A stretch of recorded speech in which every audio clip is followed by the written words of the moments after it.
to Jonathan Taylor. Huge hole. He's at the 30. He's going to go. 10, 5, touchdown. Jonathan Taylor made a man miss the line of scrimmage and then runs it into Pater for a one-handed INT. Are you kidding me? Kenny Moore. What a play by Nyheim Hines.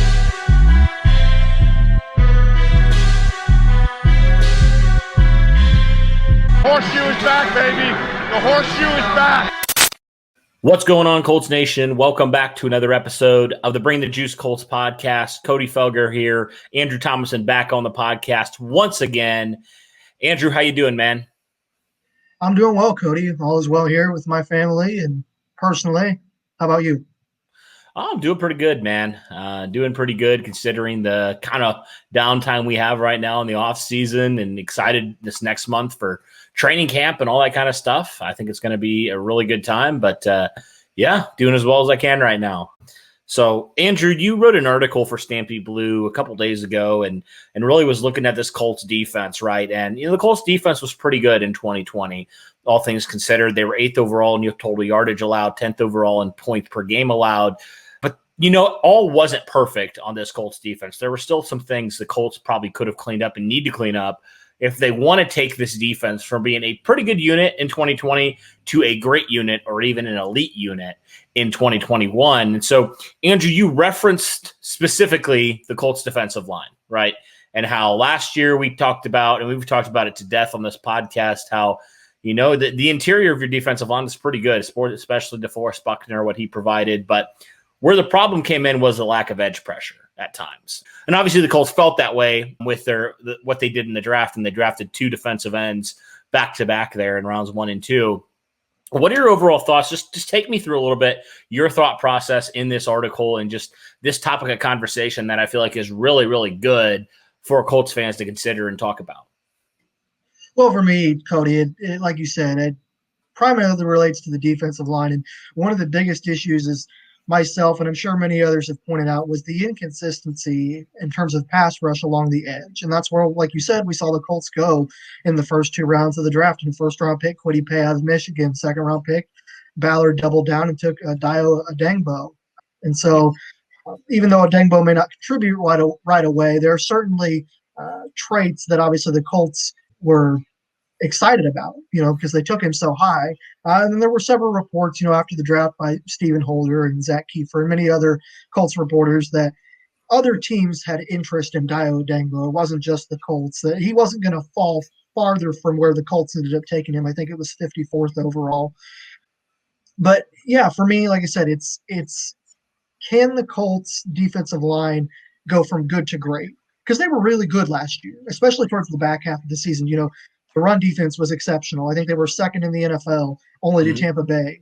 DeForest Buckner, Grover Stewart are certainly 2 of the better defensive tackles in the entire NFL in my mind. But that edge rush, not that the talent isn't there necessarily, Cody, but the inconsistencies were certainly there. And that was sort of their Achilles heel, especially in that playoff game against the Buffalo Bills. I mean, they couldn't really find much of a pass rush from the edge, and that ultimately I think was part of what led to their defeat. So if, guys like Kwity Paye and Tyquan Lewis and Kamoko Toure, who's coming back 100% healthy, if they can step up and play a major role and help out DeForest Buckner and Grover Stewart, I think this Colts defense will take a big step in 2021. Yeah, I mean, I definitely agree with you. I think it comes down to some of these guys taking a larger role here in 2021. And really, we've had a lot of these guys who have a lot of talent, but I think the word inconsistency is a fair word to put on a lot of these guys. I mean, you mentioned some of those guys, Kamoko Toure, Ben Banogu, Tyquan Lewis, like they've all had moments. And I would say Tyquan at this point has had probably more moments because he's had a full season where he's played pretty good football. But none of these guys have become, maybe where they were potentially drafted and where they were thought their ceiling could be. They haven't reached that ceiling yet. And I feel like it's fair to say, like, you just need one of these guys to hit and really, really be a stud. And then your defensive line is so much different, and your defense is so much different than it was in 2020. And, it's just like the consistency. It's like, you see these flashes of brilliance. Can you put it together for, games on games? Can you put it together for stretches? And that's just been something the Colts, unfortunately, at defensive end have struggled to find with these draft picks so far. Yeah. I mean, you said it perfectly. And really, since Dwight Freeney and Robert Mathis left, the Colts have really struggled to find, like you said, that dominant edge presence, the guy, the Myles Garretts, the Chase Youngs, the Nick Bosa's. I mean, I know those are arguably, generational prospects, and those only come around once every 5 or 10 years. But even still, you take a guy, like you mentioned, Cody, in the high second round, I think you expect him to come in and maybe not be super productive right away, but to certainly grow in his own right and to help contribute and make key game-changing plays for this Colts defense. And Tyquan Lewis, to his credit, as you mentioned, has certainly taken a step in the right direction.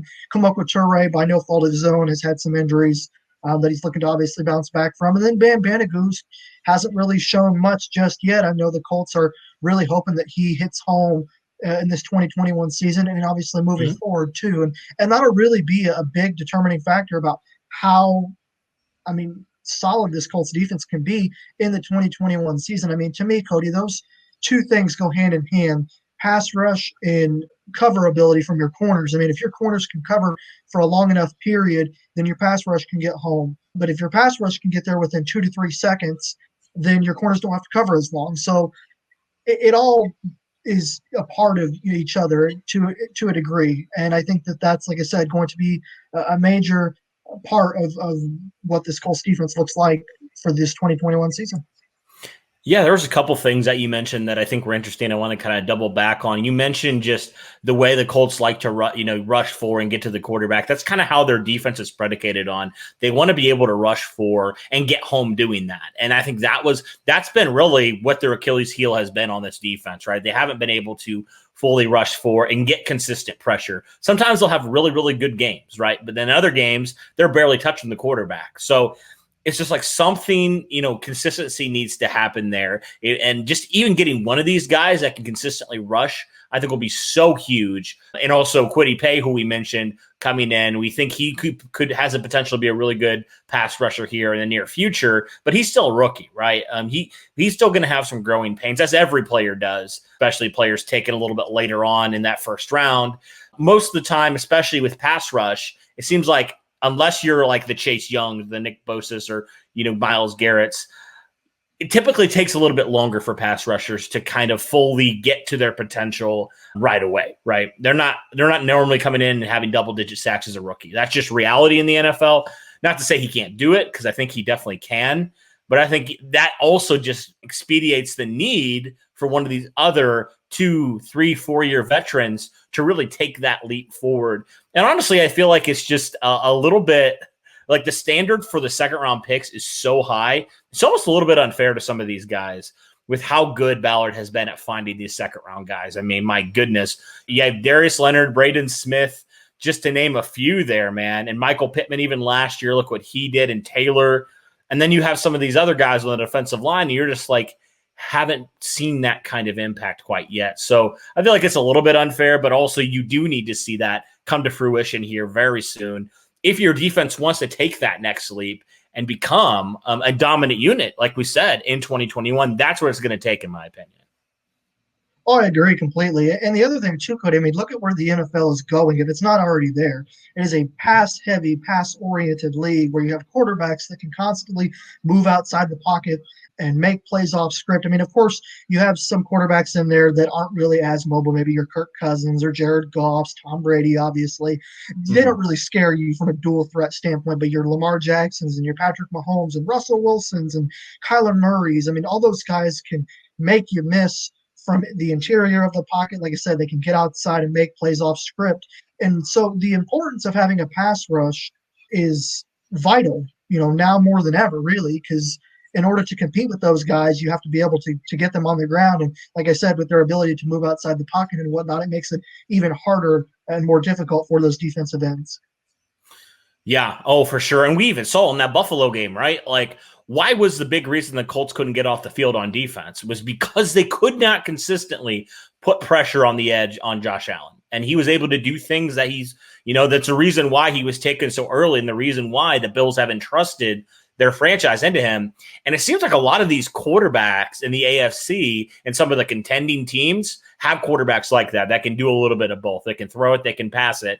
And if you can't get consistent pressure on them, they're going to make you pay one way or another. So I definitely agree with you there. And also just, the importance of finding that number 2 corner and figuring out who it is this offseason and this coming season. I think that's vital as well, because Rocky Sin's been up and down. I mean, a lot of people think, for some corners, it takes a couple of years. Year 3 is really when you potentially see them take that next step. So people think maybe this is a year for Rocky Sin. You have Marvell Tell coming back. You have TJ Carey, who played in spurts last year for you. You have Isaiah Rodgers. So you have a lot of guys vying for that position. But right now it's an open competition, and whoever wins it really needs to step up and play well alongside Xavier Rhodes and Kenny Moore.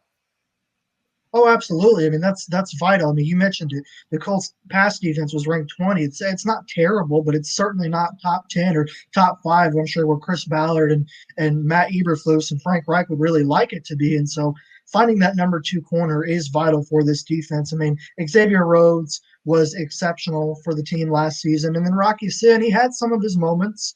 But then he also had some moments of inconsistency and I think too many penalties. And in the NFL, I mean, you've got to, like I just mentioned, with as pass heavy as the league is becoming, you have to be able to cover longer as a corner, and you have to be able to not commit so many head scratching and somewhat, and in some events, I should say, game-altering penalties. I mean, you look at the game against the Green Bay Packers, the deep ball from Aaron Rodgers right before halftime where Rocky Sin was covering, I think it was Valdez-Scantling, and he got called for pass interference, and it allowed the Packers to go up 14 points instead of 7. I mean, those are the kinds of plays that can turn the tide one way or the other for any NFL team, really. So that, and along with other reasons that you mentioned, is why it's important, like you said, for the Colts to really find that true number 2 corner. Yeah.